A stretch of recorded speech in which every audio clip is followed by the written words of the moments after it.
I'm muted. Let me do it again. Hey, everyone. Welcome to Mindforked. I am Akashi Chris. And just doing a quick mic check. Mic. I don't want to sound like a chipmunk like I did last week. Too bad Melissa Nicole's not here. Is everybody hear me okay? Okay, cool. So, hi everybody. Welcome to a very special episode of Mindforked, because we have a lot of people in the house today. So, first of all, thank you, Lee from First Floor Audio, for Incognito, the best song ever. I love it. Of course, not unidentified as four, but it's still, they're all awesome. But fantastic. So, thank you, Lee. And I have a lot of people in the house today, but before we go there, I'm going to say hi to the chat fam. By the way, we are coming live from Fort Towson, Oklahoma. I am at the cabin. So we're in Oklahoma, big Bigfoot country here, by the way. So I am so excited. So let's say hi to the people in the chat fam. Chat fam. Let's see. First of all, I see unidentified. I think he was here before. Maybe he's here now. Unidentified S4. Greg O'Brien's actually backstage, so we'll say hi to him in a second. Vera finally made it to a live. I'm so excited. My Buffon sister Lynn, the bride of Blind Frog. Lynn, we'll talk about that later. So Spooky Morales, hi honey, and Chato. My God, your reading today was amazing. You kill me every time. It's like, I swear to God, the guy has a camera or hidden cam, something going on, because he just totally gets me. Like, you would not believe. And who was with him today? Jam. It was Jamie. It was Chat and Jam on Oracles and Beyond. By the way, if anybody doesn't watch it, they need to. First Floor Audio on Saturdays, Oracles and Beyond, the Sunday morning card meetings are amazing. And of course, all of Tony Waba stuff, Chad Smith. I can't say enough of these wonderful people and the things that they do. I'm just so impressed and so happy to be part of this chat fam. And John P. Adventures is here. Hi, John P. And let's see. Oh my gosh, my girl, my honey, my sister, Amy. I love this woman. We set car alarms together. We set them off when we did get together. It's like, because that's how we roll. Moonlight, my body, Moonlight. I love Moonlight. Moonlight's awesome. I love your tweets, man. You always tag me, cracks me up. David Martin, hi. Let's see. Oh my goodness, Dorothy, my sweet Dorothy, darling. I love her so much. I really do. I'm not joking. I just try to do over drama because I grew up with Telemundo soap opera. So what do you expect? Ooh, my accent just kicked in. I am Uintah did. I'm puzzled. I'm intrigued. I am Uintah did. I probably said something really bad and I don't even get it, but I don't care. It's my show. I can say whatever I want. LeBlanc, kisses, and Jeanette Sanchez. You see, I changed my accent like it just happened live. I said Sanchez. Like I'm so confused. So before I get too confused, I'm gonna go ahead and start bringing people in because I have a packed house back there, and they are getting like antsy, and they're asking for their Evian and like room temperature because they're all superstars. They have to be taken care of, and massages, and it's just the works. It's very no expense here at Mindforked. So I'm so glad you're here on a Sunday. So without further ado, I'm going to start greeting people in. Might be missing one, I think, but we'll talk about that in a second. My sister, Lynn Hurley, the woman that got married at Blind Frog Ranch, in the pool. I am adding her in right now. Lynn Hurley! Hey, I asked specifically for the brown M&Ms to be removed. I'm going to be having my people talk to your people. We have some issues. It didn't happen. Really? I'm gonna have to have a talking with my folks because they're not treating my people right. I was very specific about exactly your needs. So thank you so much for being here. So are we ready to greet these guys in? Because I can't wait. Several boys in the background here. So first of all, I am going to greet the star of Blind Frog Ranch for his second showing here at Mindforked. My friend who I have now met twice. We met in Vernal and then we met in Dallas. So I'm going to add him in. And here we go. Charlie boy! Hey, good afternoon. So are you there? Good afternoon. We're so happy you're here. Yeah. So along with him, I'm going to add a couple more people. We're so glad you're here. And I'm going to add from Project Starlight. Second time on the show as well. Or actually, probably third by now. Who knows? You've been in every show. Tim Seanor, how are you? I'm great, guys. So good to see you. Great to see you, Tim. Good to see you too. Right on. And back there, I see the newest member of the team, but not new to us, Greg O'Brien. Hi, Greg. Hi, Chris. How are you feeling? You guys could all be good. I'm feeling good today, except that I'm a little bit sad. So give me an update, Tim, because I don't see my cosmic counselor, and I get agita when I don't get my cosmic counselor time. He's working on it. He's getting his son's help, but he was he had video but no sound or something, but he's working on that. So hopefully he jumps in here soon. So we'll watch for him. Yeah, just make sure that he, somebody, if he pops up, make sure I don't miss him because I get like into the conversation and then I forget. So, first of all, thank you guys so much for making it here on this Sunday. It's beautiful Sunday. It's actually not beautiful here. It's raining, but it's really nice. So, I am dying to hear about what's going on in the Uintah Basin. It's one of my favorite places in the whole wide world. And I know Lynn and I are just really curious about what's going on. So we figured maybe we'd start this conversation with a little blind frog talk from Mr. Charlie. So I'm gonna switch people around. Charlie, there we go. So Charlie, do you want to give us a little update? What's going on? First of all, where are you right now? Since you're always mobile. Well, I'm actually at my home in Arkansas. Trying to get everything ready to head back to the ranch. Oh, cool. What's going on over there right now? I'm trying to fix you. Hold on a second. I'm trying to fix your mic again, although I don't have echo cancellation. Make sure you turn that off because you were just a little bit crackly. So I'll go to settings and turn mine off here. Yeah, because it was sounding perfect before we jumped on. We got it just right. So while you do that, I want to say hi to my sweet and darling Cassie, one of my favorite people in the whole wide world. I was lucky enough to have her on the show a couple of weeks ago, so I'm excited.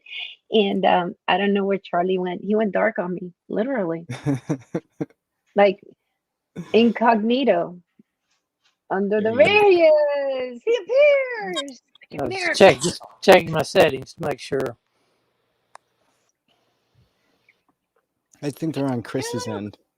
No, I turned off echo cancellation. Let me turn them back down. Let me turn them back down. Go ahead and say something, Charlie. Okay. Yeah, we're getting ready to head back up to the ranch here in about a week or so. Are you guys going to be doing? Are you starting filming, or are you going to do research?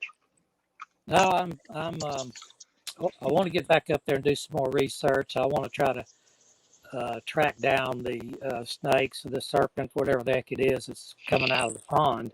I want to try to track that down and get all of the footage I can of it.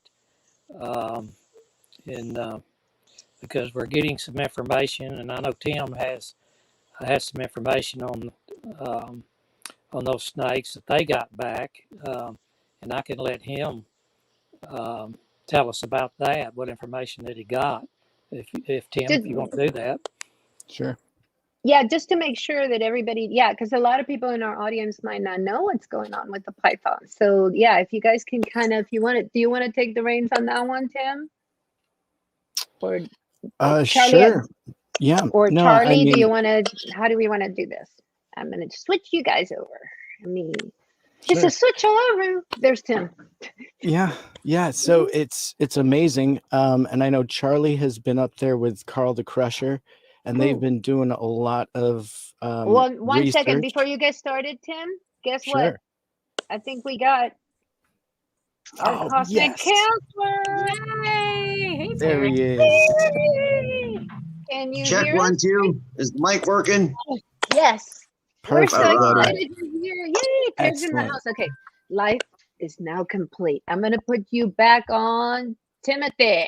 I don't know why I'm calling you Timothy, but it's going to stick now. Go for it. Please do. That's my name. I love it.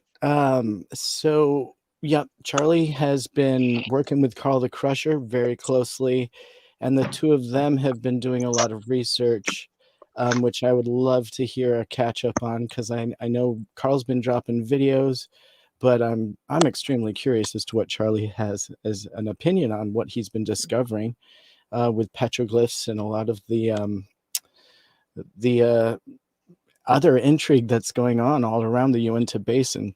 But the snake in itself, I know Charlie brought to our attention before we even went up there that there was a very large in diameter track of a serpent of some kind leaving the area where you were in fact married there, Lynn, the pond. And so they didn't capture anything on video, but they had the tracks. And so, you know, that's as good as a footprint for any beast. And so that was on our radar when we went up. And sure enough, Terry, I believe on our second or third day, was researching just across the river, and we were on BLM property on a he was walking on a road there in the BLM property, a dirt road, and came across snake tracks and started to roll video. And I really feel that Terry should take over at this point since he's here, and we do have the video to show. But really the history of this snake is incredibly interesting. And I know that James Keenan is somebody that has looked into some of the research and the history of that in particular. But it is definitely something that is common to the area. Duche Lake, just north of Skinwalker Ranch, has a history of these large serpents all the way back to prehistorical times. So very interesting. The research is deep into the history, although some of the natives in the area are not easily approachable for information on this, because there may be somewhat of some sanctity around this particular mythos. And so Charlie has been digging into this, and the team at UAPRG and Project Starlight have been digging into that history as well. And so really I'd like to kick it off down to Terry there. And we do have a video to show your audience of the tracks and of the snake. And Terry captured that. So I'd really love it if Terry would take over this aspect. Sorry for the bouncing around. I didn't want the dogs to interrupt, but we were out there, and the thing that I was doing while I was out there was just trying to be consistent and do the same thing every day.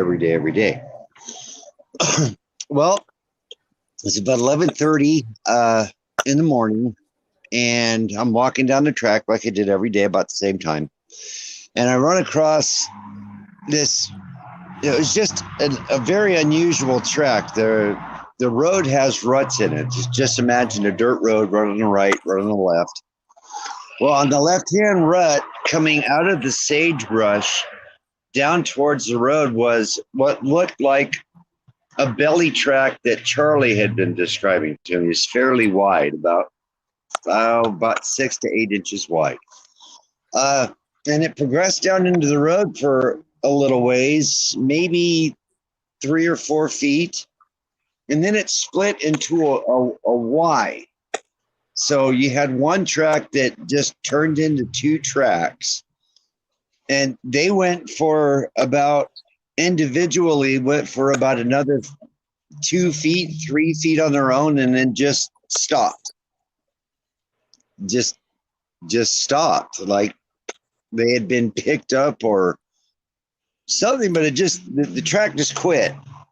So I took a few pictures of that and filmed and took a little footage of that. And as I'm walking down the road about another 8 feet, I run into, and this is on the right-hand side of the road now, this about 3 foot long, unusual looking snake. It didn't have a scale pattern that I recognized because the scales were more like a diamond shape than snake scales. And we have that video here that we can play whenever you want to, and I can turn it down. I can turn down the audio there, and you can talk to it or whatever you want, Terry. Because I have it all queued up. Odd color. It was like a gray, green, iridescent, rainbow, shimmery kind of color. But even the head was odd to me because most of the snakes that are down in the basin, with the exception of rattlesnakes, are some type of constrictor. And they all have the scent pits that run on the upper part of their jaw. But with this snake, the scent pits are underneath its jaw, down here, like on a poisonous snake. So I ran it through the best search that I could do on my own. I mean, I ran it through all the Google searches you could do. I went through probably 1,000 different pictures, 300 or 400 different pictures of all the snakes known in Utah, and I couldn't match it up. So I sent a picture off to the Department of Natural Resources, the DNR there in Utah. And it was last week, I believe. Was it last week, Tim? Last week? Last week, I believe. I got a phone call from the DNR, and they said that up to that point, the snake was an unclassified species. They didn't say it was a new species or anything like that, or hey, we need to name this because it's something new. But that's the kind of trail it's going down. No one at the DNR can quite figure out what it is either. So, and Terry, another aspect of this that we found interesting, and we'll demonstrate it in the video here in a moment, is that Terry attempted to interact with the snake by holding a stick in front of it, and we'll show that, and the snake doesn't react. And our interpretation of that was that potentially it couldn't see the stick. It didn't react until Terry tapped it on its tail, and then it slithered rapidly off into the brush. And so, you know, an interesting aspect, we don't know if it could see.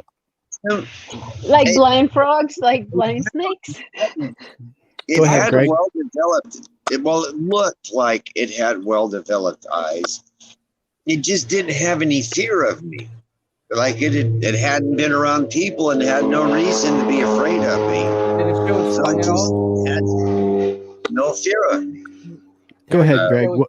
Terry, did like you said, I gave it a wide berth, and what I did was I pulled a long piece of grass, you know, like what you have in your yard, just a long one, and tapped it in the tail. I got behind it and tapped it on the on its tail or the back part of it.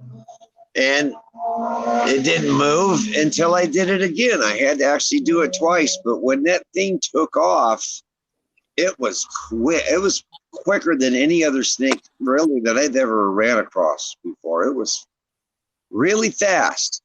And I wasn't going to go into the stage after it. So yeah. Greg, did Greg have something to say? Hey, Terry, did it show its tongue at all? Do you remember it showing its tongue at all? I think Terry can hear me. Terry, can you hear Greg? I'm going to turn Greg up a little bit. Greg, you're a little bit low, but I'm going to turn you up just a little bit. Go ahead and ask that again. Yeah. Hey, Terry, how you doing, my man? Good to see you. Hey, did the snake? Good to see. Did the snake show its tongue at all? Do you remember? Yeah, it tested the air while I was there. Okay. All right. I mean, I don't know actually how long I stood there with it, but I stood there with it for a good long while. Wow. We had quite the conversation, the little snake and I did. And then I gave it a good wide berth and I went on my way and it went on its way. You guys, sorry about that. Really loud. Yeah. Yeah, I live on highway, a very busy highway. But like I said, I don't know what it was. I have no idea. I can't find anything that matches. The state of Utah can't find anything that matches. So, do you want me to add this video? Do we want to take a look at that? Because I would like to take a look at the video. If you want me to silence the video and you can talk through it, or you want me to just go ahead and play it, because we queued it up. You were off earlier, and we queued it up right to the point right before this thing. So you probably don't know where we're starting. But I would also like to, I would love to hear Charlie's take on it. So maybe we start with the video and show these famous. That's all part of the plan with Project Stargate, is just to make it available and open for everybody. So please feel free and play it. Okay, I'm going to go ahead and add this real quick. Oh, wrong one. Hold on. There we go. And one more apology. I don't have my laptop and I'm doing this off my telephone. So if you see me squinting or trying to hear something, that's why. No problem at all. Did you want me to play the audio from the video, or you want to just talk to it? And I thought we had it all queued up at the part where we need. Telephone, I'm having a hard time seeing it. You can just go ahead and play the sound. Okay, here we go. Let me start. Yeah, you can hear me being silly talking to the snake. Like that'd be fun. I'm gonna go ahead and play. Should we start, Tim? Since you can see, can we start here? Because I lost my place. Yeah. I'm gonna start here. Okay. Okay. Anywhere. Here we go. Yeah. Sure. And if anybody can, if everybody can tell me if this sounds okay. One more disclaimer on the video.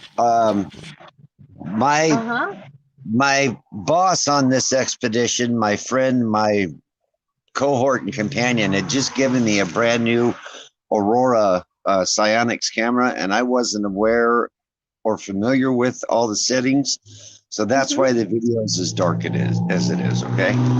Okay, no problem. You want to mute? There we go. I'm gonna go ahead and play it with the audio. If there's a problem with the audio, let us know, chat.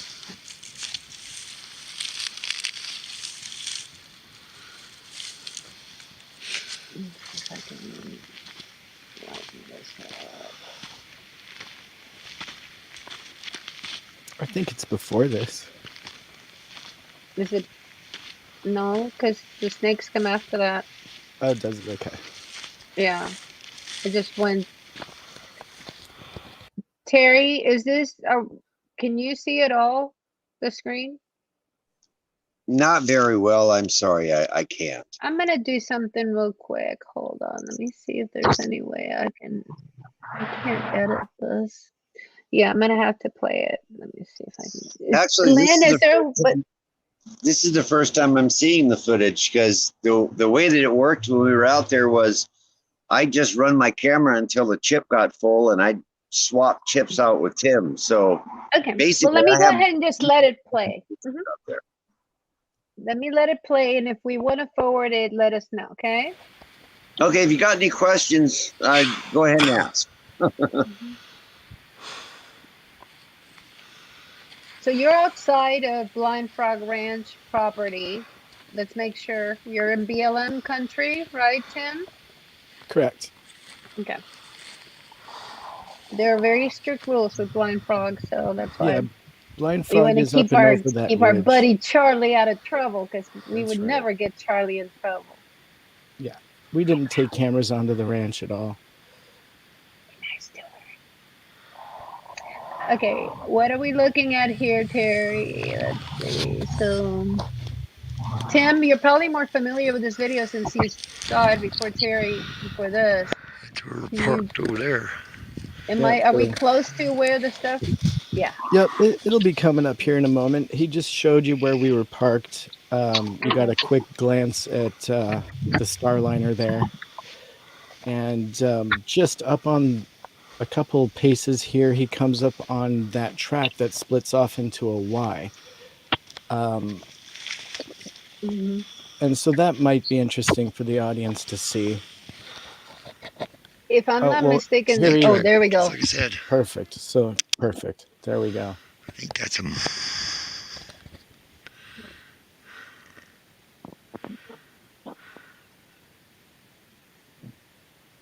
Yeah, he was just sitting there like. Not here to bother you, buddy, I promise. Here's an iridescent snake. And so how big? Just sure ain't blind. Sure ain't blind, he says. So 2.5 to 3 feet long. Neither one of us are giving ground either. Yeah, and this is just raw footage that I gave you here. No cuts, no edit, no enhancement at all. Hi, little one. Now, you're beautiful.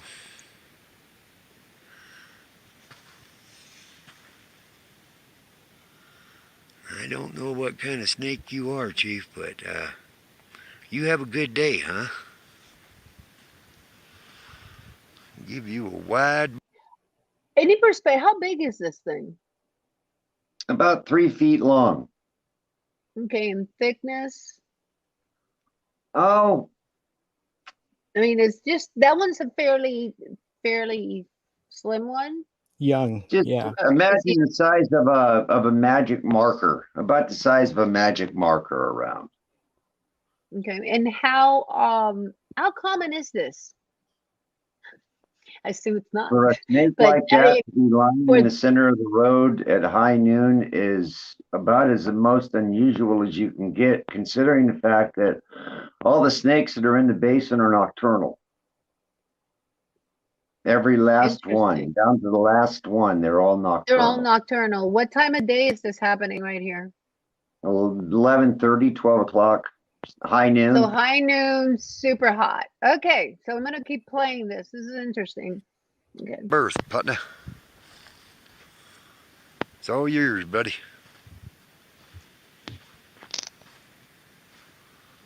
This guy has absolutely no fear of me at all. Is he not moving at all? Ooh. Not until he touches him with a stick.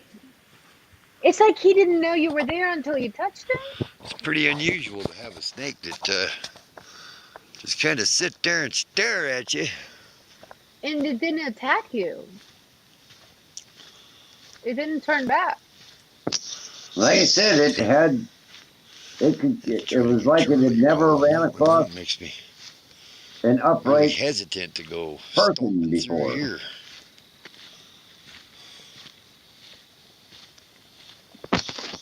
So, Charlie, I'm sorry, I'm gonna keep playing this here in a minute. So, Charlie, have you seen the baby, these young ones at the property, or do you know about anybody at Blind Frog that has?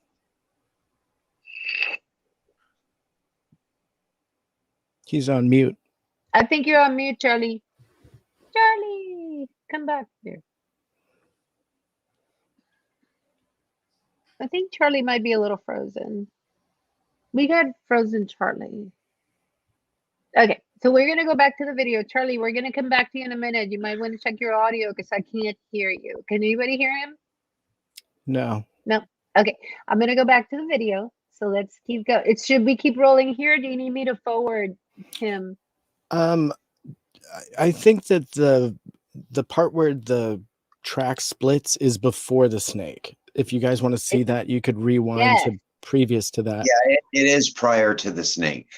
Right. And also, my understanding, and I'm not trying to speak for Charlie here, is that there's no documentation of this or really any reptiles other than the frogs.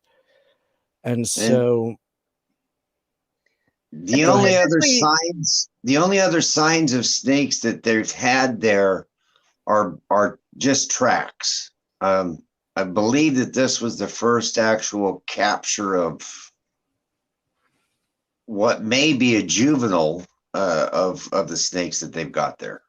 Mm-hmm. Okay, I think this is where the tracks. Am I a little bit further out than I should be? I'm at a minute 48. It's closer right in there to the beginning. Yeah. I'm gonna go it's ahead unfortunate and go back that we here. can't get something from Charlie on this. I wonder if he should leave and come back, perhaps. Yeah, Charlie, do you want to get out? Do you want me to remove you and you can get back in? Because your audio was perfect earlier, and we can't do this without you, buddy. Is that okay? Get out and get back in. I think we can get you back because we really need your opinion. Should I add him back onto the stream? Can he hear us? I think he can, because he was speaking when we asked him a question. But here he is. Well, he hasn't. Hey, Charlie, left the can you stream hear completely. us? We can't hear you. Okay, he put himself on mute. He's probably changing stuff right now. So I'm gonna keep playing this for a minute because I want to see the tracks, and then afterwards we can get, because he has his own. He's already. It looks like a dog track to me. I started at the dogs, but I think right after that. I changed locations again, so I can kind of sort of see the video now. Is this the right place? You want me to forward or rewind? Taking the same track. I think it's before this. It's like right in the very beginning, like maybe 15 seconds in. I'm gonna just start there. Let's start at the beginning. That is why I started this. I have seen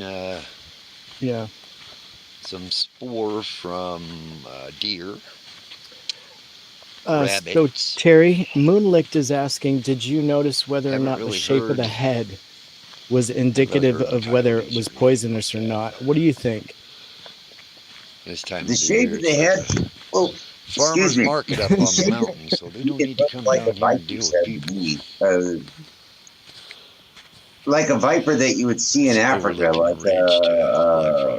like a mamba's head, something like it was thin. The animals, but it didn't look like any constrictor I've ever seen. And I've owned quite a few constrictors actually, so. Rather try to run through the scrub and get through the scrub. Interesting. They'll use this. Man, I could have sworn it was before this berm.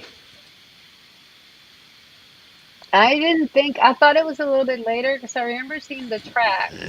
But maybe it's right. Maybe actually they start because he talks about the dog track. I can tell you this much: the track is on the left-hand side. So when I start facing like a dog it's on the left-hand side of the road. Right. You don't see that fifth digit in it, like cats have. It's taking the same track. So how far are you from Blind Frog right now in the video? A couple of ridges over. Okay. So what are we looking at here?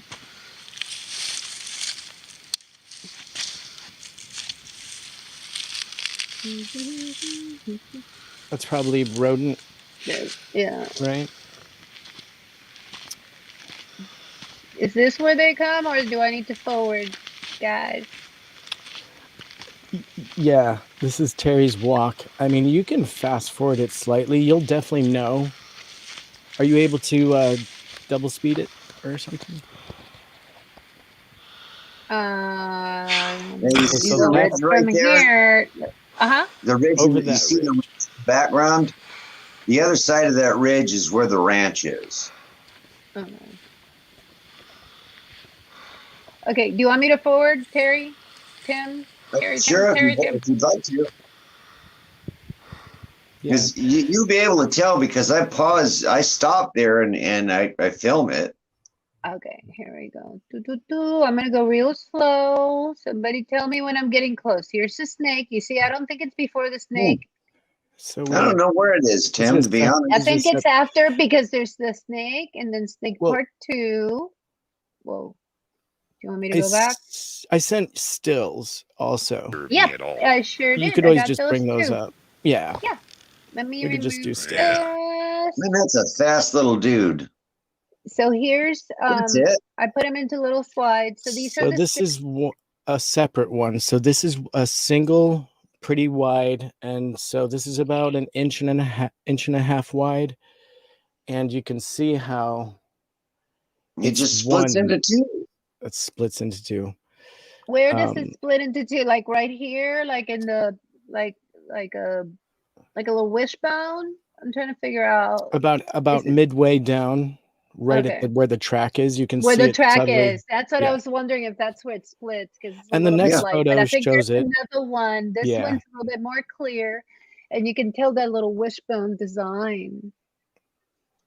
So Lynn, you I got have no married idea what makes something like that. Girl. What's that? I said I don't have a clue what makes something like that. I don't know. Oh, there we go. I was saying this is a really good one. I said, Lynn, you got a pool of pythons. There's Charlie, I think's back. Hold on. I said maybe we conjured the snakes in the chat. There They started go. they came after we were there, so can you hear me now? Snake tattoo. Yeah. I might have brought the snakes on. Charlie's back.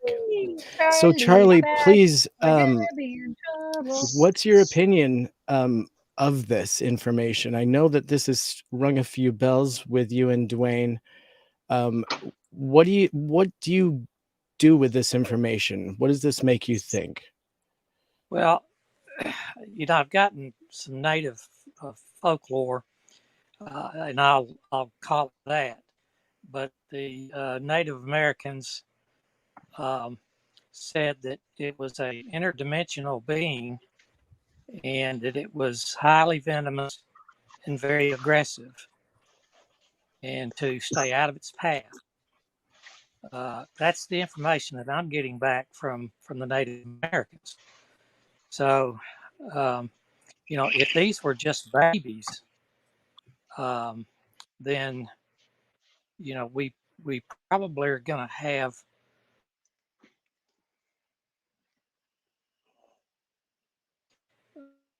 Oh no!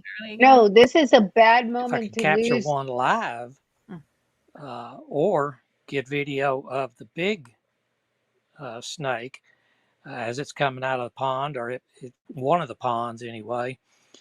If I can get some video of that, and that's going to be my bulk of my research up there is on these snakes when I get back up there around the 1st of September. So I'll spend a few weeks up there just doing nothing but that. So hopefully by the time I'm done with that, we'll have something that is positive news on what it is, or better pictures, or whatever. But I looked it up. I looked up every snake in Utah, and I couldn't find anything even closely resembling it.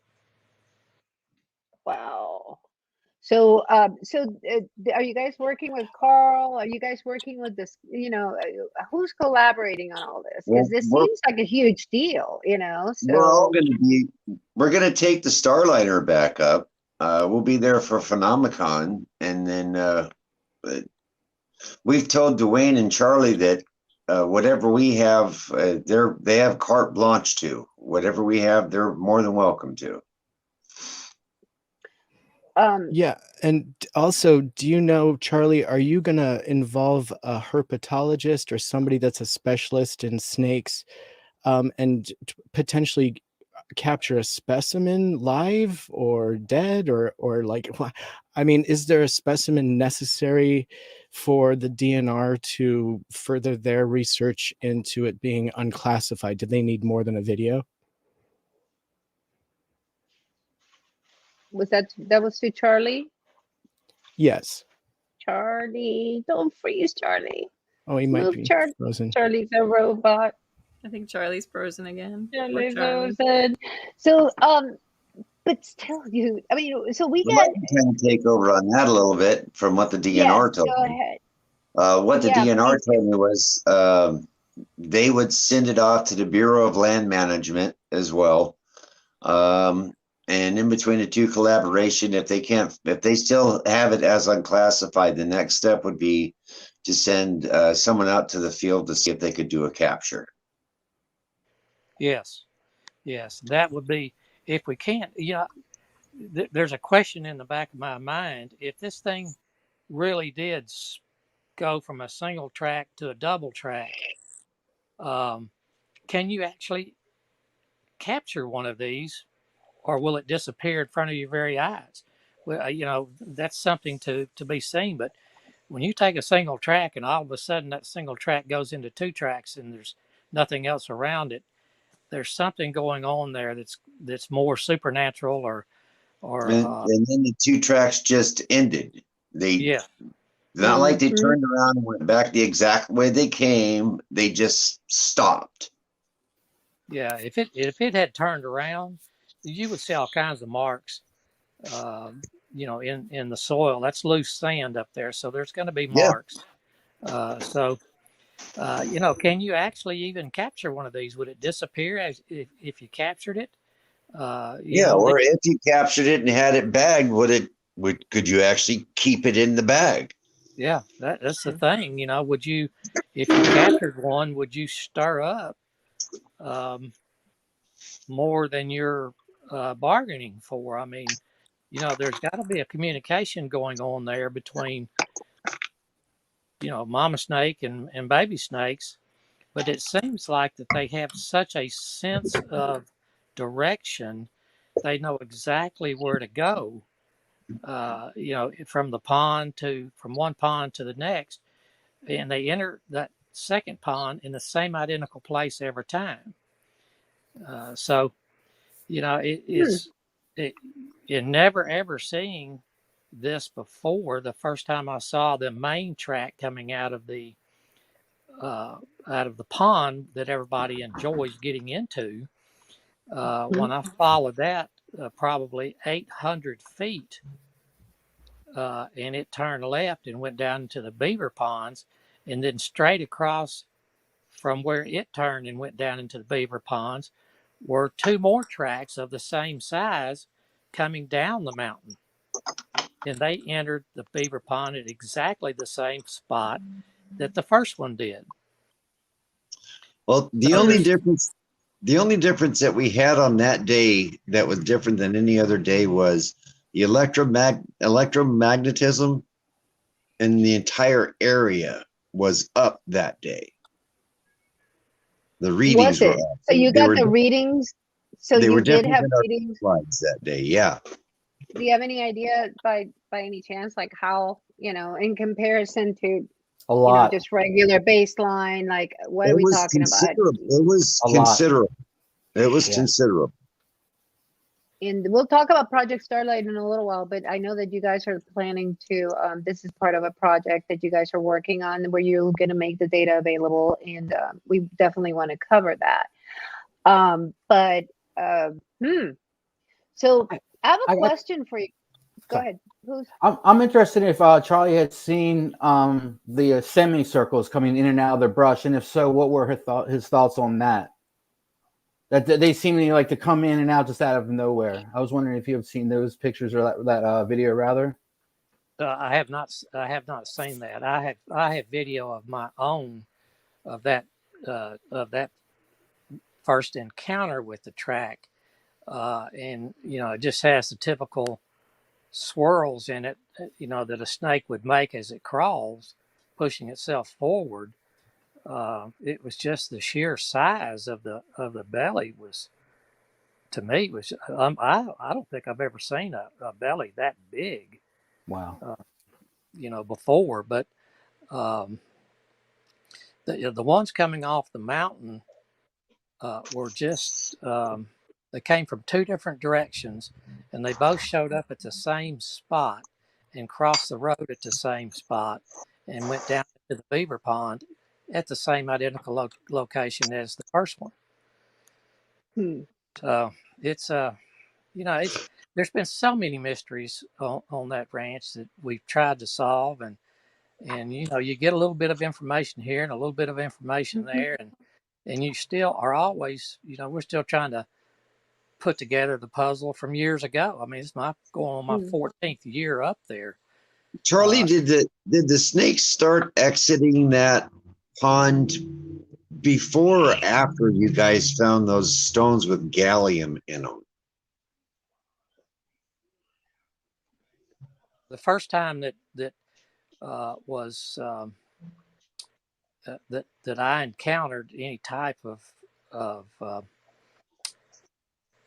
or this serpent or snake or whatever it is the track, and that was well after the finding of the gallium, but and it was after the symposium that we had, after everybody had been out there, from the tours and all that, and we had the portal that opened up and people got pictures of that, and it was well after that. So wait, do you want to rewind a little bit on that portal comment? Because some of our, you can't just drop a bomb like that, Charlie. You can't say portal opened up and me not go, what? And Charlie froze again. I scared Charlie's stream, I think. Well, I think I heard Charlie. Did you mention the one that you may have captured, Tim? No. Do you want to talk? Pivot. Sorry, Timmy. That one's on Terry. Now you got to spill the beans. Spilling the beans. Go ahead, Tim. At least tell us a little bit. You can't just leave it out there now. Yeah, no, I'm happy to talk Charlie, about when it. you're back, yell at me. Charlie, wave and yell when you're back. Go ahead, Timothy. So, I mean, obviously, there is a physical portal that is on the mountainside at Blind Frog on the ranch, and we visited that portal. Now, I understand Terry may be talking about something else, but for now, we'll focus on Blind Frog because that is physical and something that we all visited. And at the time, it was just a really, and I think even Greg probably had a very, I don't like using the word spiritual, but we all had we all connected, to the area. I think at that moment the most. And just before I climbed up the rock around it, I found a piece of the meteorite that is from that area, and that was incredibly special, and I handed it off to our tour guide, Cactus Jack, and he is still he is still the custodian of that piece of the meteorite, so that he can share it with other people that go on the tour, so people will get to see that if they ever visit Blind Frog Ranch. But the area around that portal has, I think that Greg was detecting some magnetic energy, I believe, with his EMF detector, but incredibly interesting area. And you can understand why the ancient people of that area were drawn to it. I think there's something to that, and the fact that you're able to detect it with your meter, I feel is incredibly compelling. Is that what you were hoping to talk about, Terry? Yeah. I was thinking more of the cross in the sky, but we can get to that later. Stuart, yeah. You got I want to get to that. Stuart, that's my husband, Terry. The physical portal. Yeah. The physical portal that he's talking about is about 30 feet up the side of this outcropping of stone. It looks like maybe one of the portals that you would see at Chichen Itza, where it's actually physically carved out of the stone. It looks like a doorway in the stone. And you were able to see that? Oh, we saw it, went up to it, sat in front of it, got photographs of it. It's a beautiful spot there. Cactus Jack took us back to it. Can you hear me now? Yes, indeed. Yes, Charlie's back. Okay. Hold on. Please. That is that's what is called a portal marker. The actual portal would be in the sky, and it would open up, and as a tour group was there, they took pictures of that portal opening up in the sky and sent them to me. And I originally thought it was just another um, a craft that was floating around up there, and it was, but close. But so it got sent off to some NASA subcontractors, and they determined that it was not a spacecraft, that it was a portal opening up. So that's the information we got back. What did they mean by, I mean, because portal, I think, wormhole, I think, you know, when you're talking NASA, they're going to have some, you know, scientific, what are they talking about? What, did they give you anything else? And no, it's just verbal conversation. They're not, I don't think they're willing to put anything out right now, that type of information out. Let me put it that way. Okay, and I'd be lying if I didn't say that I want that video. Where is that video now, Charlie? I'm not going to take it from you, obviously, but you know, where's that video? I want to see that. Safely locked away.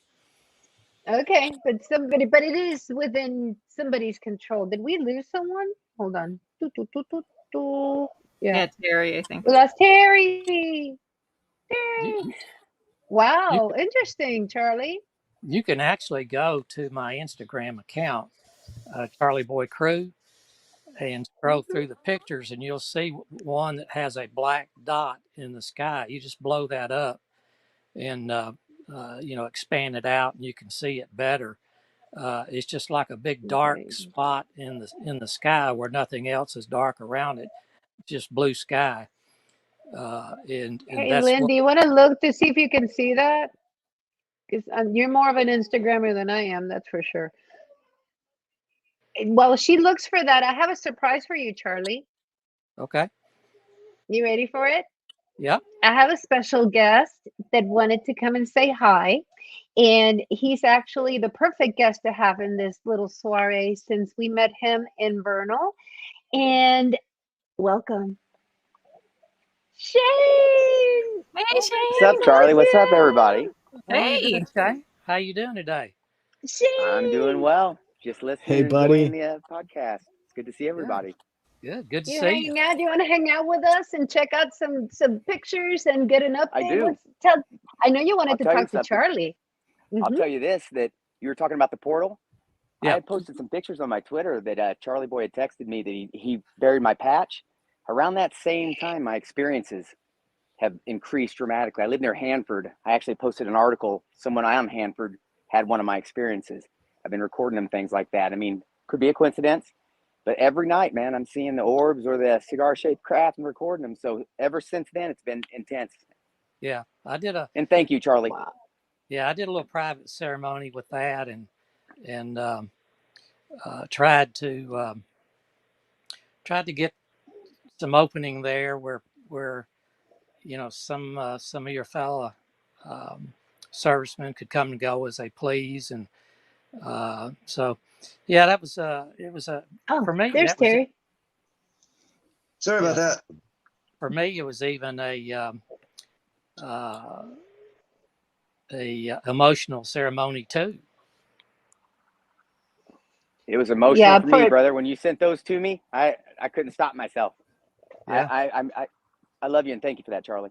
And the whole time that I did that ceremony, 2 hours, a bald eagle never moved. He watched over the whole ceremony for 2 hours. And when I would look up and talk to him, he might move 1 foot and rock back and forth or raise a wing, but he never left for 2 hours. He never left that branch and watched me the whole time. I think I got those pictures on my Twitter too. If you guys want to check it out, Old Bet Symposium. Yeah. The photos he sent me. There's a photo of the eagle, him getting ready to do my patch. I'm so appreciative, Charlie. I'm so glad I met you all. You're part of my whole experience, and I promise you, without a lot of you, I don't think I'd be here. I mean, it can be a tough go, right? Yep, absolutely. We enjoyed. It's fine. We enjoyed so much meeting you out there in Vernal, every single one. I mean, sorry, Greg, that you missed it. You should have been there because the energy in the room, and obviously you've met these guys in person, that you feel that energy. That's how we felt it, but in like a huge amount. And but I wanted to ask something. Now, we talk about these pythons, right? And you said that they don't, like, they're not really showing fear. It's almost like they're hiding. Doesn't that sound kind of cryptid like? I mean, it's just a python is just one version. It could be one version of it. You know, we're talking about, you know, coming off of having the show about Bigfoot, Grassman, Skunk Ape, and talking to Charlie at lunch over his Sasquatch experiences. It's like things are here that are avoiding us. Doesn't that kind of sound a little bit familiar? What do you guys think? I think part of it with these particular snakes anyway is if they are nocturnal, with the coloring of them, spotting one of those things at night would be nearly impossible. It's just it would blend in way too. You'd have to have some special lighting for that. Yeah, or maybe a FLIR camera you might be able to pick it up on FLIR. Yes, that probably could, because it's got to have some heat to it, so you should be able to pick it up on a FLIR.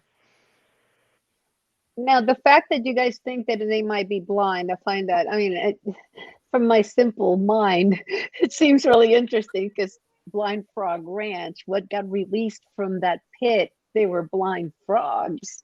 So, well, like I mean, said, from what I saw of the snake myself and up close and personal with it, it looked like it had a very well-developed eye. I don't think it was blind. I just don't think it had been around people enough to develop a natural. Now.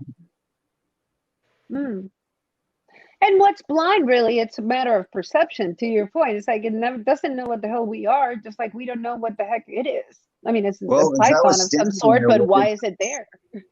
As I was standing there with it, it was scent testing the air. I mean, his tongue was coming out. It was checking things out. It just didn't really care that I was there. Now, could I ask a quick question?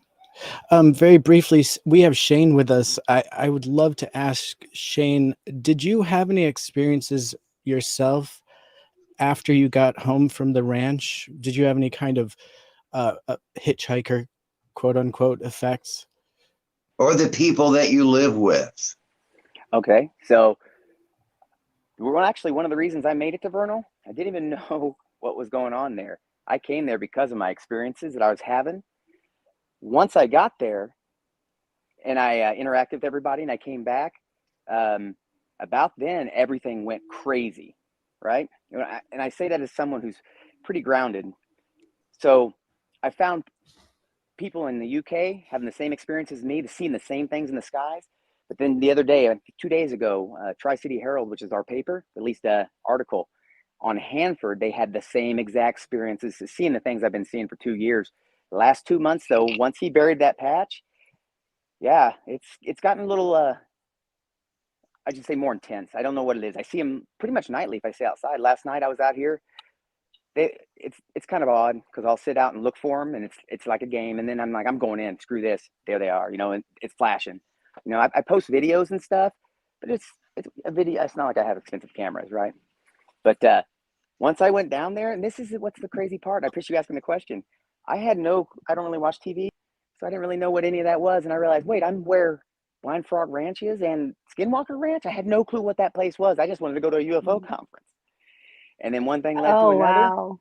100%. The reason I went down there, mainly, one of the things that happened with my experience, and I shared on your before, was minerals, gold and stuff. Well, I read an article about Blind Frog down there that they said, if you see a UFO, mark the spot. There's probably minerals. So I said, I'm going to go to that UFO conference. Met all these people, and the synchronicities just keep on chugging, right? And I appreciate you asking that because, yes, it's been off the hook since I got back crazy. Like, and I mean, to the point that I now understand there's been so many, like the articles. I have somebody in Seattle who witnesses the same thing, you know, UK, and I'm just posting pictures of other people. It's real. I don't know what it is, but it's real. I want to follow up on that one because I love that. Charlie, from your perspective, since you're so well connected to the area as well, Are you, I mean, it's not only the pythons, what, I mean, are you seeing statistically, does it feel like somewhat after vernal, after everybody was there, after, you know, did we stir anything up? What do you feel about that? Well, absolutely. I think there was so much traffic during that week out there that the ranch itself was at possibly a much higher um, volume of energy. So because I could feel it, it was a little different. We do have we have had scientific equipment out there testing us, um, our energy level before we ever go out to the ranch, and then when we get to the ranch. And I think you can go to YouTube and get that uh, get that video from Liz, I believe, and Cogno. I can't remember the name of her company, but I can get it and we can post it. Yeah, we'll post. I'd love to post as much as we can as far as reference, because I know there's some stuff we can't air, you know, live, but at least we can follow up with the info. Yeah. But that equipment they have was so really sophisticated. It just measured everything, all your energy level, your aura, everything, your chakras. It just went um, just full scale of it. And if you were at say 55 on your energy level, when you stepped onto the ranch, it went to 60, 65. When you got in the water, it went up into the 80s and 90s. And that's Wow. to the scientists that were there that did that. They said they'd never seen anything like that in their life. They said they don't know why it's doing that. So there definitely is an impact on everyone that walked onto that ranch, and it's a good feeling. It's just a lot of energy that you've got to absorb, and uh, I notice people when they first get there, all of a sudden they're doing more walking around than they normally do. It's because their energy level is going up, and can't stop. They can't really be still. Yeah, and doesn't it feel like this might be a perfect segue into Terry's experience? Yes, absolutely. Yeah. Please, Terry. Sounds good. Here's a question for the panel. What moves lead? Like magnetism or some, I don't know. What moves? I have no idea. You tell me.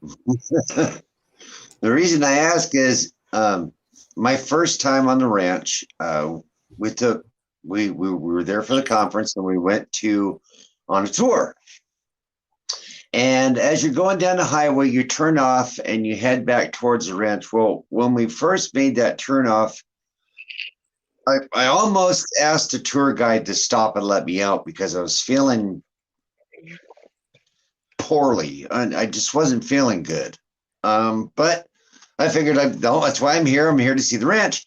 And so we by the time we got back to the ranch, when we stopped the van and I got out of the van, I was soaking wet. I had completely sweated all the way through my clothes. And my head was just pounding, and I wasn't feeling right. And we stayed out there at the ranch. I went down to the pond, and that's when I realized that this didn't have anything to do with altitude sickness or being car sick or anything like that. I had physically picked something up there at the ranch. So I studied through and just really didn't say anything to anyone. But by the time we got back in the van and we're headed back to town, pretty much the rest of the people that were with us were concerned about me because I just wasn't doing good at all. And we got back to town. The hotel that we were staying in was only about a half a block from the outpost. So when we got back to town, I went back to my room and stumbled in my room and just pretty much just fell into the bed. I was just sick.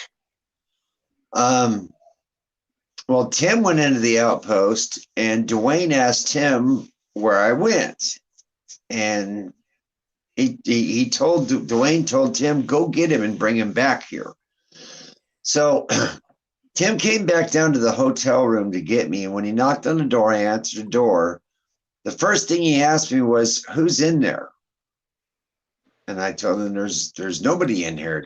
It's just me. And he said, no, somebody just walked by the window. And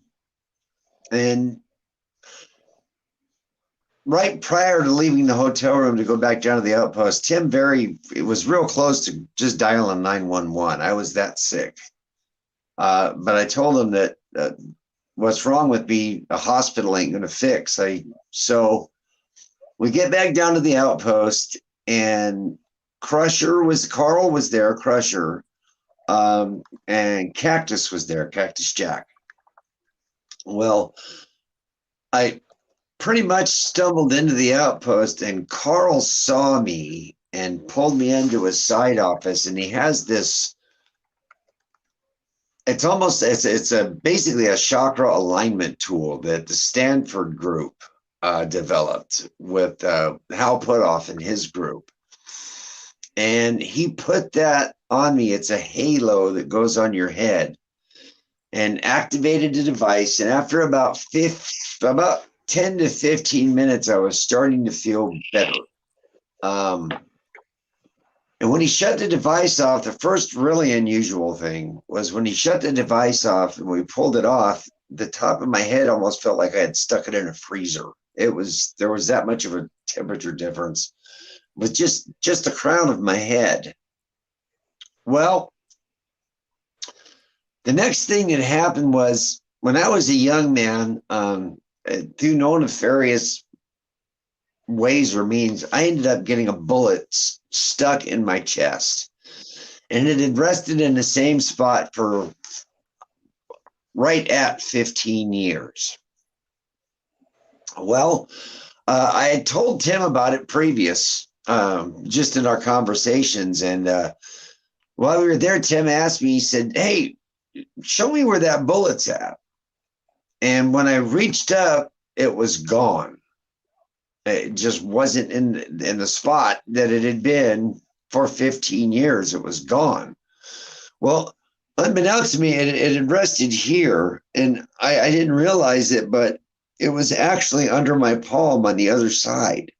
So when I went like this and said, it's gone, I noticed the lump here in my chest. So whatever it was out there at the ranch physically moved a bullet in my chest nearly 7 inches.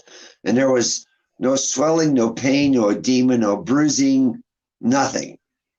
And you didn't physically feel it move. You never physically felt it move. It was it's a bit uncomfortable now where it's resting because it's in a new spot, and it'll be uncomfortable. You actually have a dent, if I recall correctly, because you showed this to us once. I think you have a dent, right? Like a little dent on where it used to be. Side where it rested for years and years and years, and now it's just resting right here. It's right there. Well, I'm trying to come up with ideas of how it could have happened or why it happened or anything like that. It was about 3 weeks later, after the Vernal conference, I got back to the house, and I was leaning over a gate petting my horse, one of my horses, and I broke the rib that was pretty much I broke the rib that the bullet rested on for years. And if that bullet would have still been there when I broke the rib, I would have had to go in for surgery because it would have went underneath my breastbone and laid next to my heart. And that's when I would have had to gone in and just had this horribly invasive surgery to get it removed. So that's crazy. Blessed be that whatever juice is out there moved it over and saved me from a 6 to 8 week recovery from surgery. I don't know. That's the thing that has puzzled me so bad. What is there that can physically reach out and affect you, and physically affect you, not mentally to where it's, well, what if this or what if that? This physically happened to me. It moved a piece of lead in my chest straight across nearly 7 inches, and I can't figure out how it happened, exactly when it happened. I think I know why it happened, but I don't know. Well, it sounds like it happened for the right reasons, for whatever happened, because you would have been seriously hurt or potentially not here if it had not happened. Number one, you have a dent in your chest that it's obvious. You know, I'm not going to ask you to show it because, you know, Crowley's on the chat and he gets all, just kidding, Crowley. he don't like that stuff. I'm just joking. I probably cringe a little bit. No, but it's easy enough to show. I mean, Crowley, look away. For anybody, warning to the chat, this is about to get crazy. That's the slug right there. That's the where bullet. was it before? Where was it before? Here. Yeah, in that spot right there, because you can actually see. Now it's that is crazy. Oh my gosh. Okay, Crowley, hold on. Okay, Crowley, you can look again. Oh my God, you see the grumpy? Is the grumpy that I like made you mad, or that you don't want to see something creepy? You see, this is what I have to deal with, guys. This is what I have to deal with. But yeah, see, that's only part of it, though. I'm over you. That's only part of it, though. This is part number 2. No. Huh? You're about Part to show number us more 2 because is I'm about to lose a sub right here, man. Just go ahead. Well, part number 1 is what out there can move it, but part number 2 is what out there knew that 3 weeks later I was going to break a rib and end up in the hospital if it wasn't moved. You know, we can speculate on that a little bit. Mm-hmm. Please do. The very first morning of the symposium, you walked in behind me and you hollered at me and you introduced yourself. And we talked about that bullet and you showed it to me that morning. And I asked you, I said, is that not a dangerous place for that bullet? You know, shouldn't it be removed? And you said, well, it doesn't bother me anymore. It's been there for 15, 16 years, whatever. And I said, but that's right above your heart. And that bullet is made out of lead. And so, you know, you can. I forgot that conversation, Charlie, but you're right. Yeah. So it was there that morning.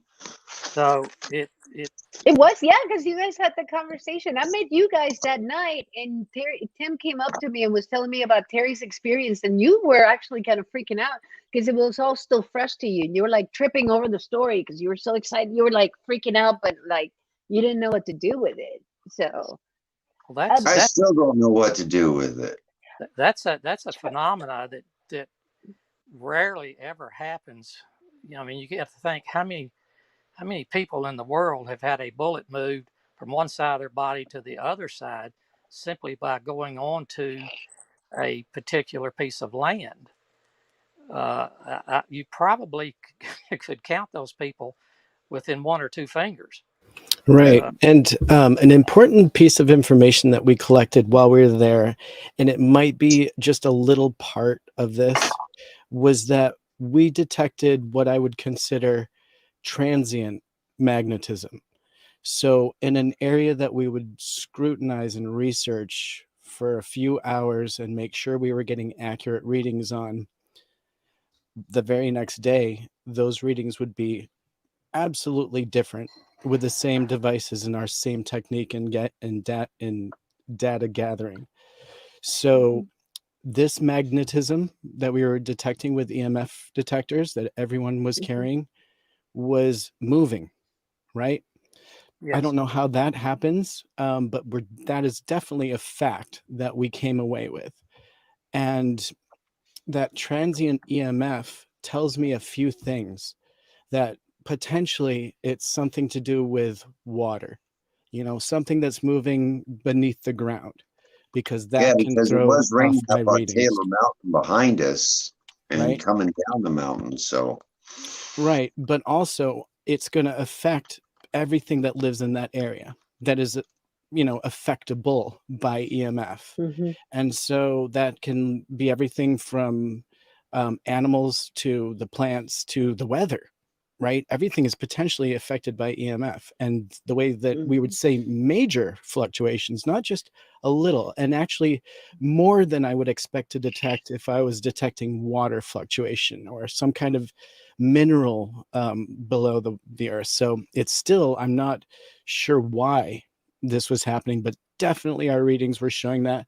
And Greg, you were taking a lot of these readings. I would love to get just maybe your opinion, because you were my onboard skeptic along with myself. And so, you know, I was just there as a documentarian for this project. And so I was really letting my researchers do their thing. So Greg, please speak a little bit to this, because I feel like this is somehow part of an important thread to what is going on up in that area. Oh, absolutely. Yeah, we took readings every single day, you know, morning, noon, night, just to get a base reading, which is so important. And the first day we were getting 0.0 all day long. Okay. Nothing. The second day, when Terry had seen this snake, we were getting up to 5.0 readings. That is a super spike on something like that. To be that variant just the next day, that's incredible to me. And that it only happened in the morning and the afternoon, and after that we couldn't get it again after that. So I mean, it was just, you know, it was pretty incredible actually. And you know, let me ask you. Go. Good. No, I want to know about that. Just to follow up. So when you're taking your readings at 0.0, is it just you out there in nature taking readings, or you have a lot of equipment around you? I'm trying to baseline that zero. That's great. Yeah. Is there any technology around you? And let's baseline that, and then you can go to the 5.0. Yeah, that was one of the things we had thought about. You know, we removed any kind of radio equipment or anything from us. You know, removed that far, even down to anything, metal necklaces, anything we could think of, we have removed, and we actually brought back to see if the readings had changed, which they didn't. So you always got to measure something against something else to get a good reading. And you know, we there was like Tim said, we all had EMF detectors out there, and we established a grid, and you know, we were marking the places to where we were getting these to see if we could, if it, like Tim would say, what was it, the transient what'd you say? Transient EMF, literally. Yeah. This actually see if we could like move and follow it to see where it was going. So I mean, it's all part of the investigation. It's ongoing, and it's pretty incredible. And that's just one of the things we were doing out there. Well, I kind of want to hear, first of all, before we move on, because I want to get a Project Starlight, you know, kind of a baseline, make sure that everybody understands. These guys, we met at Vernal, and they were just hanging out. They were having an experience, and next thing you know, they're doing some incredible things. So I want to make sure that we cover that. I keep looking at my other screen because that's where chat is. Hi, chat. But before we do that, I do have, let me add this. I'm going to show. Is this what you guys were talking about? Which one? Which Twitter? Charlie, I think. Charlie, we were talking about the portal. Charlie. Yeah, that's it. That's it. Okay, I'm trying to see if I can zoom in somehow. How do I zoom into this thing? I think I have to. Hold on a second. Okay. If you were to drop it. I don't know if I can zoom in. I might have to download it. You might have to. Can you download it and bring it back up? Because I want to see that. Let's see. Was that over the top of Basin, Charlie? Yeah, say that again. You're breaking up. Was that over top of Mazer Creek? That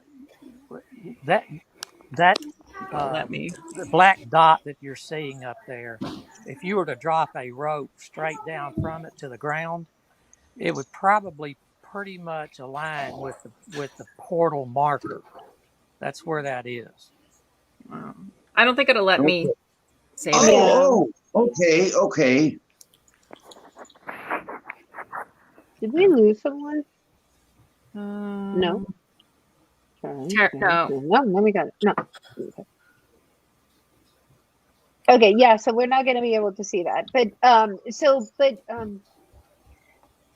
hold on, I got some other stuff. But that same picture was taken, I think, by 2 or 3 different from different angles. That's just the ones that I have. Yeah, wow. And we'll come up. I want to put links on the video and kind of publish some of this stuff especially on, on Twitter and YouTube, and make sure that people see that. But I did have a follow-up question to one of the things that you said earlier. So back to Terry. There you are. So Terry, on that device, back to that day that Cactus Jack and Carl pulled you over that device. What exactly did they talk to you about? What that was about. One of the things we mentioned earlier was shamans and what their thought was on the pythons. I'm wondering what their thought is on all these other told me things. that the device. Carl told me that the device that he had was developed by the Stanford group. And the Stanford group, what the Stanford group did was they studied psychokinetic phenomenon and astral travel. And what the tool was that Carl had is it's a shot. When you get into the position that I was in out there at Blind Frog Ranch, it messes with the chakras in your body. And what the tool did for me was it just kind of put everything back in place. Because imagine getting into an automobile accident, getting your back all racked up, going into a chiropractor and getting popped back into place. Well, that device was the chiropractor. And then after its use, it was important. The follow-up after that was to have someone who's experienced to be able to finish what it was a cleansing. It was just the start of a cleansing to realign your chakras and then to cast out whatever you'd brought back with you. And thankfully enough for me, I had Carl there with the tool, and then I had Cactus there who was able to continue and finished with the casting out of whatever I had with me. Yeah. That's amazing. I'm so glad we met that day. I'm so glad you're okay. I just remember seeing the look on Terry's face, and what was so unusual? You can feel the emotion. It was very raw still. So. Yeah. What was really cool about up in Vernal is everybody that we met up there was almost like meeting family. You're so right. Exactly. You're so right. In fact, Shane and I will always be connected through the moment I stepped off the tour bus onto Blind Frog Ranch property. I was met literally with open arms by Paul Hynek. And Paul Hynek came up and gave me this massive hug. And he was so happy to see me. And he started talking to me about, it's been a long time and blah, blah, blah. What a great guy I was. And he was so proud of my work. And then I was like thinking in my head, I'm like, this guy, he thinks I'm somebody else. This is so unfortunate. And anyways, I explained that to him.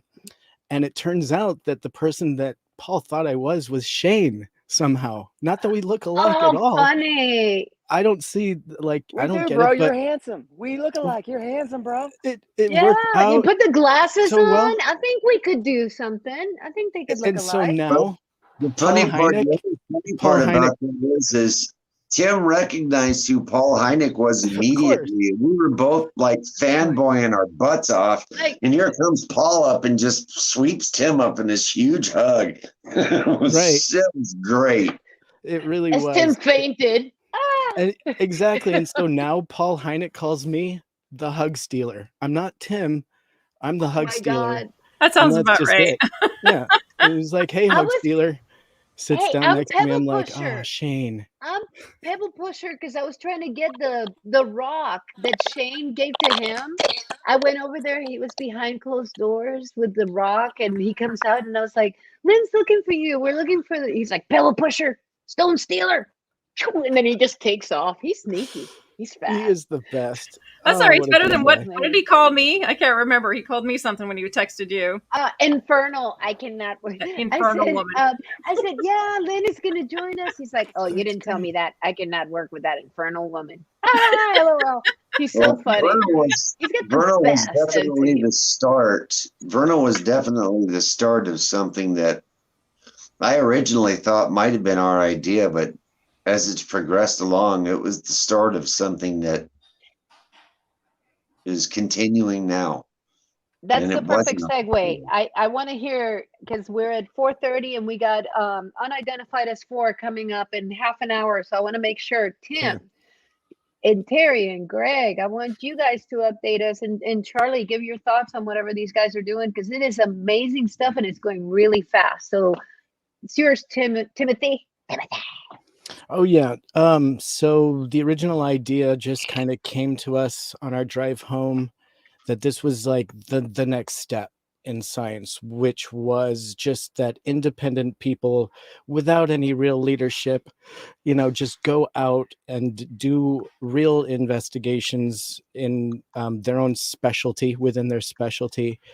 And you have a mobile lab to do it in, where no matter where you are, you're using the same tech and the same techniques, so that the data lines up and that you can start to draw conclusions. And using the scientific method, you can start to do repeatable science and have something that you could present to Congress, facts. And so that's what we're drawing out, and it's happening. We're definitely getting data, hard numbers. It's what you do with that collated information that is so important. And so I'm being very careful about it, making sure that it's 100% transparent. Everything I do is accessible by the public. I'm not leaving any steps out. We have access to everything I'm doing. And so eventually, with the help of people like Paul Hynek and the team you see in front of you, we hope to merge with another team that is doing research into the history, working with David Marlar and the files that he has, taking the historical data, taking cases that there's evidence from, perhaps whatever that may be, and then drawing that together with the evidence that we're putting together and have something substantial that we could present to Congress. And so that's our goal. And it seems like a big goal, but with the right team, it's absolutely possible. And so, the people I put this in front of have absolutely jumped on board. So by no means is this the strength of one. It's an absolute team effort. So anything that comes from this will be because of the mass positive energy that is behind this. And this is not the whole team. So there's other people involved as well. So if you want to just tell us about, because it started with an idea, right?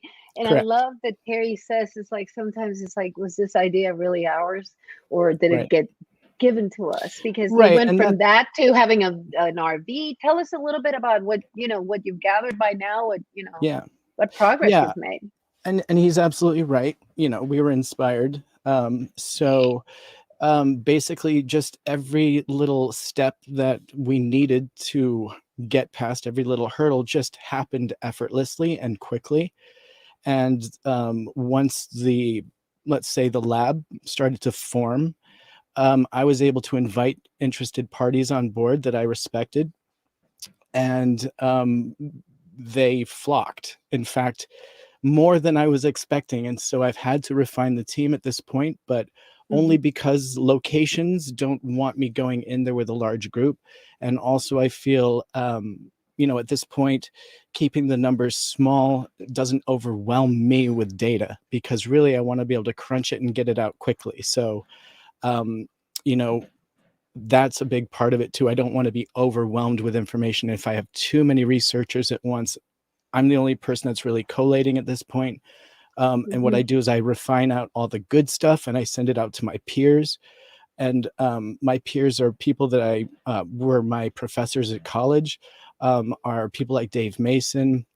People all over have come forward to offer their professional opinion. So I've got geologists, astronomers, I have people a little bit in the fringe science as well. And I felt that this was an important aspect to bring. So a psychic is welcome. I have a psychic that is bringing a little bit of that science, and I will call it science because with that, we were actually able to measure some of the interactions that we were getting with the psychic energy and things like that. And it's hard to use these words, but these are important terms to be using within this. So we weren't just doing traditional science. But we were including other aspects that were necessary, such as human initiated contact. I know it's popularly called CE5. Well, we welcomed that. And we record it all. it's important to be transparent when you're doing something like this. And so, that's been a big part of the recipe. Our next step is to be actually live while we're doing our research. We weren't able to actually complete that task with our initial steps out, but we have figured out what we need to do. So from here on out, that will be live. And so when we're on location, our cameras are rolling, the audience or whoever wants to can just jump on and take a look at what the scientists are doing and take a look at the skies that we're looking at. So, if you see something, hop in the chat and be like, hey, at this timestamp, we saw X, or whatever. That's great. So we're going to have availability to that. There's Charlie. Charlie's back. Yeah. I was paying attention. Interactive. I was texting Charlie and make sure he's okay. So it is going to be interactive. Yeah. And I love the transparency. That's so important. I mean, that's one of the things that people get turned off about a lot of these projects. They're like, oh, it's behind a paywall. Oh, it's all secret. Oh, Right. I like that you guys have an approach that it's like, it's a homegrown, Yeah. it's a community coming together. It absolutely is. And I enjoy the fact that we're going to have major participation from the audience. I'm going to be depending on the public's opinion, not only on all of my data, but as it's happening live, people that are interested could be like, that was just a bug. That is a satellite. Or, hey, this is interesting. Take another look at that. So, it's really hard. This is a hard topic, right? And it's hard to stay neutral because I don't have an opinion yet. I've had personal experiences, but I don't have a hard opinion. Crowley, I noticed. Yeah, Crowley's comment's good. And Crowley, just to let you know, our mission statement is unity in the community. We're trying to get people to work together. The people that have been walking around each other for 35, 40, 50, 70 years, we've actually got talking to one another. The only way that we're going to drive this forward and get consistent data is by working together. That's why the scientists haven't jumped on board yet, because all the information they get comes from 10 different sources, and it's 10 different pieces of information, and none of it correlates. Well, if we all use similar gear and we all use it in a similar way and we stay consistent, then we have good hard data that we can learn from. Yeah, that's right. And we're going to be all over that data. Charlie, can you hear us, Charlie? Charlie's on the move. Yeah, I can hear you, but I'm on the move. There we go. I keep losing y'all. Oh, we can hear you perfect right now, Charlie. Okay, I'm just trying to change rooms. So I want to make sure that we know Stand how still, to. Charlie. Stick your right leg out behind you and put your left hand up and crooked over the top of your head, and I think you might have it. There we go. Just do that, Charlie, and just do it live. Is that better? So we catch it all. Wrap some aluminum foil around your fingertips and use it like rabbit ears or something. Get out my aluminum, Okay. my tinfoil cap.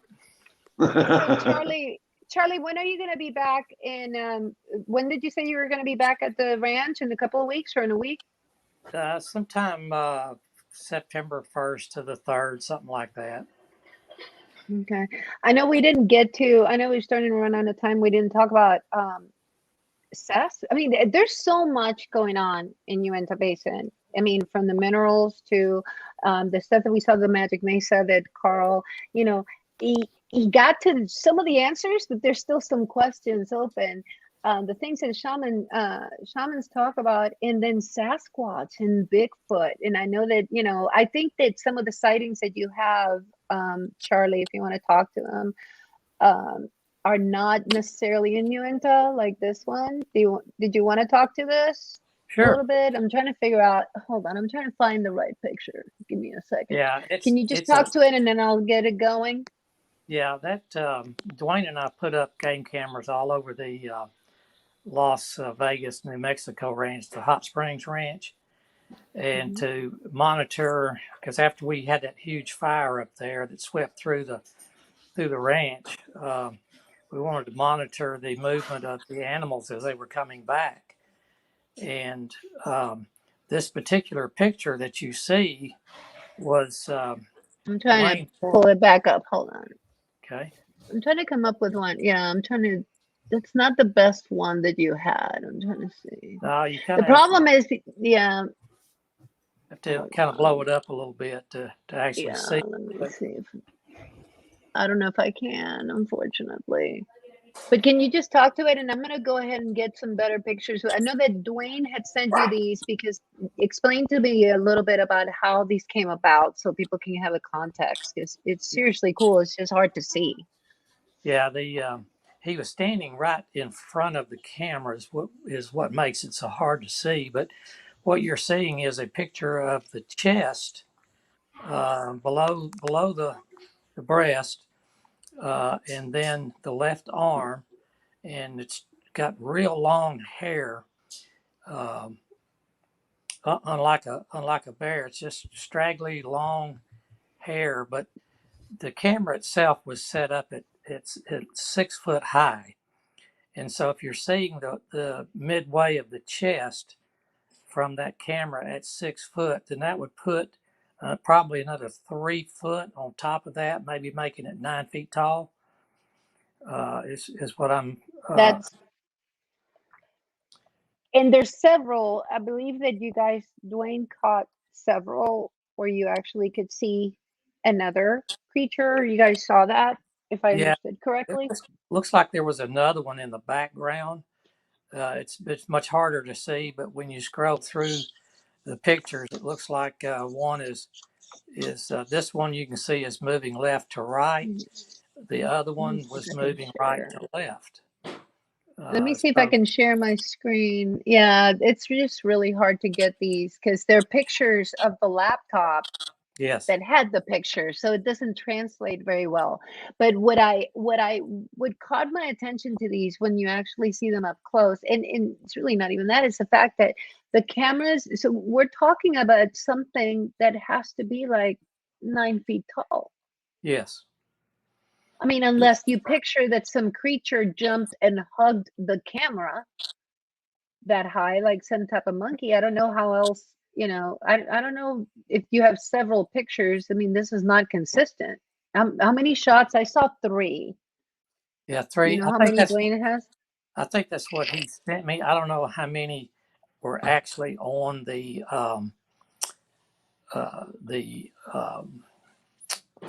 the drive that came out of the camera. I don't know how many were actually on it, but these 3 are the ones that he sent me. So as well as some other pictures of some other weird things that was being caught on the camera. But it looks like this one walked by, looked at it, and maybe stayed there for a second or two, and then moved on. And another one was behind it and moved to the opposite direction. So it's really we'll get better pictures of it, but it just got so close to Yeah. the camera that it was just all you're seeing is just a bunch of hair and an arm and a chest. Wow. Yeah, I really want to get a hold of if we'd love to have Dwayne sometime, but I know that he's a busy guy, but if you guys want to come on and bring some pictures, and I know that there's so many people, and there's a lot of people that want you guys to talk about Bigfoot. Learned that last weekend. It's like, to me, it's just everything just seems to be popping up everywhere. Just new things that, I mean, I don't know if it's just because we're paying attention or are they really happening? There's just some weirdness going on and some creatures and new discoveries, and things just keep changing every day. Well, I think part of it is at this point in history, things are coming out that have been hidden or laughed at or whatever. There's some things coming out that people are starting to see now, and now that they're seeing a lot of evidence, now they're starting to look for it more. So I think we'll just see more and more and more myself. I think so too. I think we're going to be getting back together. I would love to, I'm going to start wrapping things up because we're running out of time. And I do have an outro at the end dedicated to the petroglyphs of the Uintah Basin that I want to play. Hopefully this time I can get it played without sounding. Last week I had terrible Wi-Fi issues and I sounded like a chipmunk. There's one more thing about Project Stargate I'd like to interject real quick, if you don't mind. Of course, of course. We planned on being there at Phenomicon in Vernal. I'm so jealous. 8th to the 11th. We're going to park the. Uh-oh. Can you hear me still? Mm-hmm.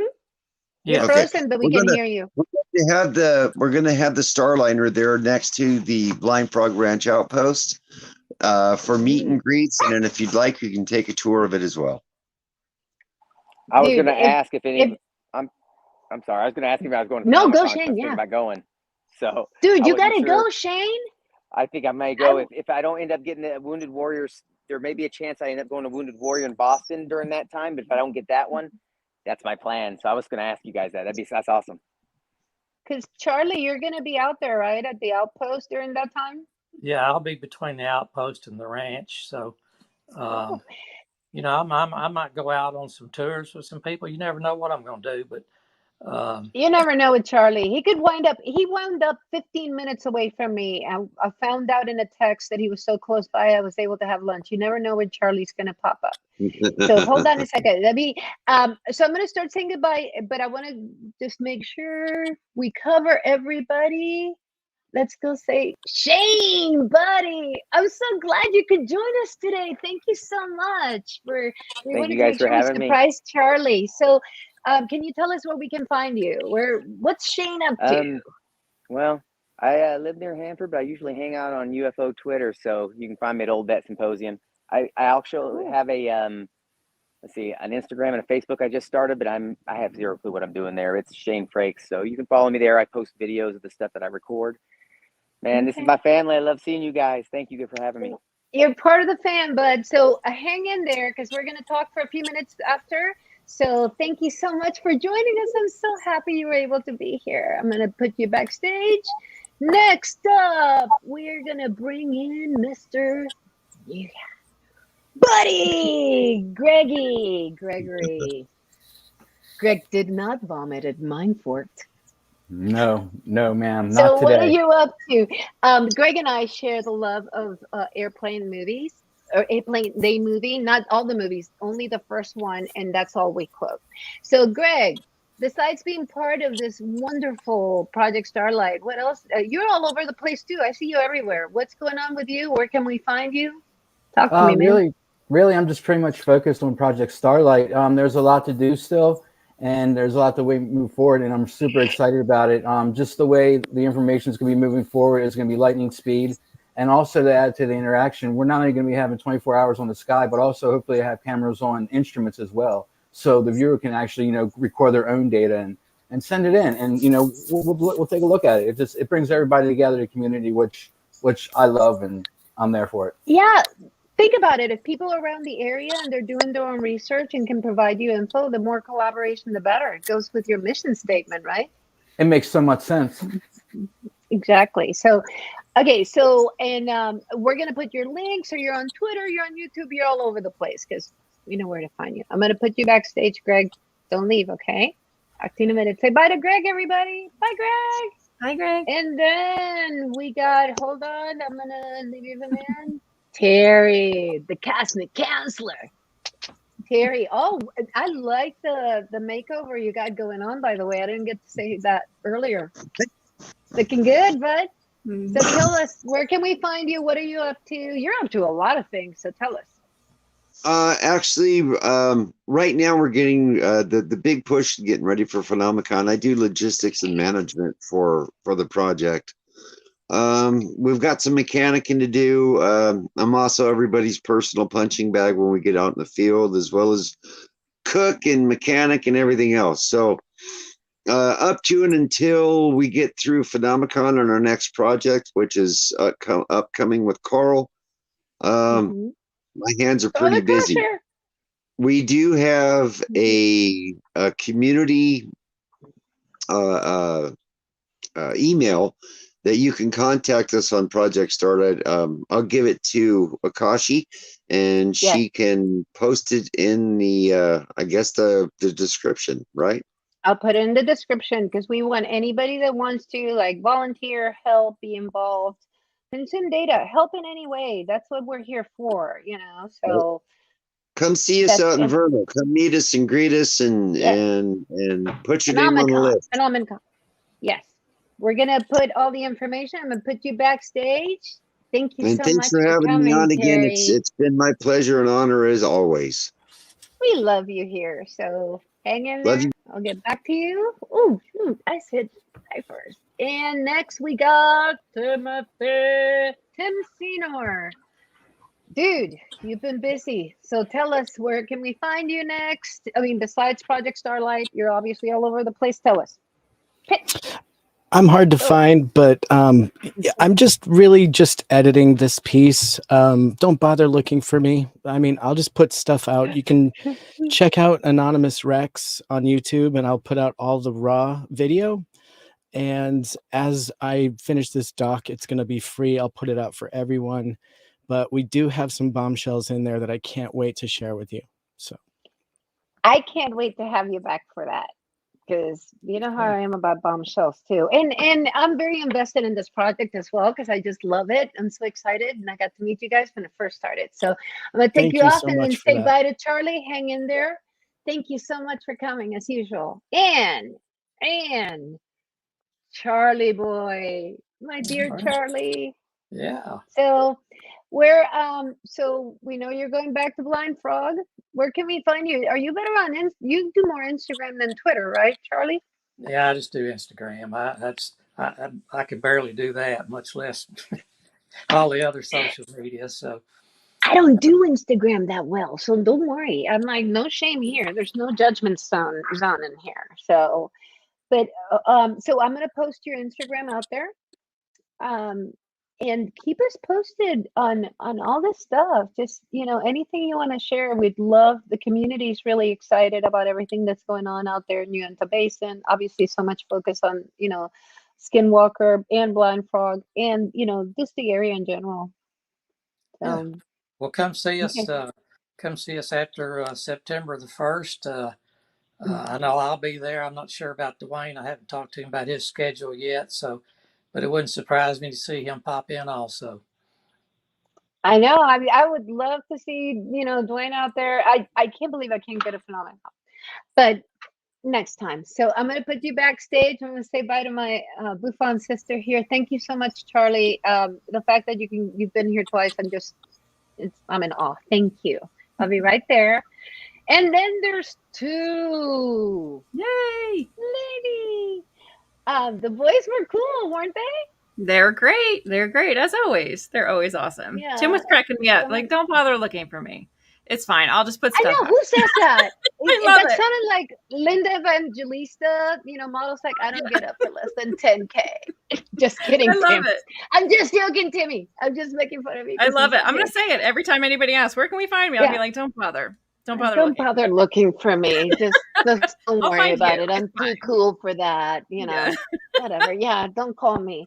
We'll call you. Awesome. So Lynn, what are you up to? Where can we, you know, what's going on with you? Tell us before. Well, every Monday night I have It's All Goodall with Jim Goodall on my channel. Tomorrow we're going to have Amy, Alien Girl 111. So that should be a really fun night. Yep. Amy's on. That is so. I'm so excited. I can't wait.